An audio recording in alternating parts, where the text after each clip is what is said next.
ground by punching them, kicking them, striking them with a weapon. You can use any sort of throwing technique, except you are not allowed to strike them pretty much anywhere except the front of the throat, the back of the neck, vertically on the spine, or in the backs of the knees. You can't kick them in the back or the side of the knees, and you're not allowed to stomp on their foot or strike them on the foot.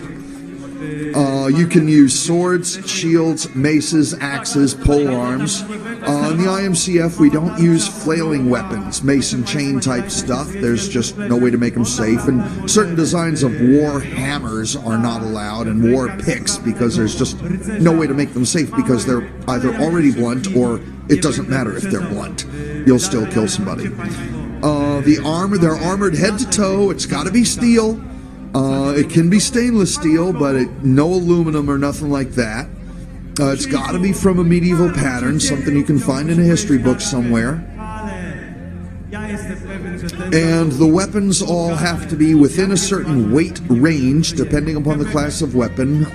No sharp points, it's all got to be rounded, and no sharp edges, it's all got to be blunted.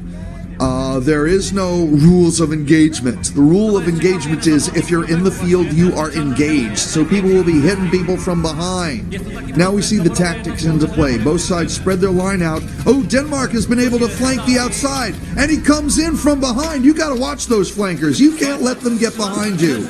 And so now Denmark is jumping all over Quebec. That's Quebec in the blue and white. Yeah, Denmark is jumping all over Quebec. Oh, it looks like he's lifting his helmet off, and a referee's going to do something about that.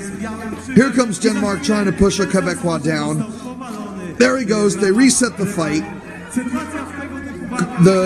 That's Etienne, I believe, the giant Quebecois, who's pinning him down and is now getting beat up by two guys. His partner is getting beat up by another guy. Looks like it's 4-on-2 right now. No, 3-on-2. Denmark on Quebec. They got him down. Now it's 3-on-1, and that's the match. Denmark takes Quebec. That's a good victory, because Quebec is tough. I've fought against them several times, and they've been doing this tournament as long as the United States has. Longer, even.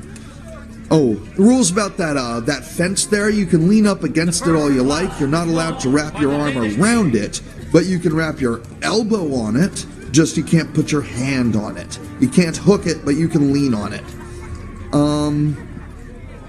But those fences are pretty sturdy, and you can see that they're pinned into the ground, but still, when you hit them with this kind of force, it's going to shake it.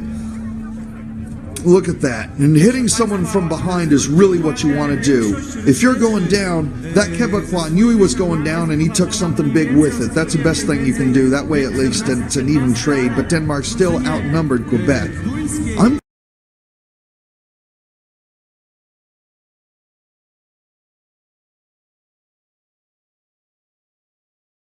If he were to turn his back, that Quebecois would have nailed his friend in the back. Ooh, did you see that knee to the face that was happening?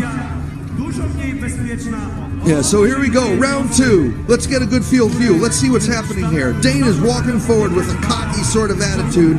Quebec is facing them off one-on-one, trying to match strength for strength. There's a tussle going on there. That took their poleaxer out of the action. That's a win for Quebec. That's a win for Quebec, because that's sort of shield against Quebec.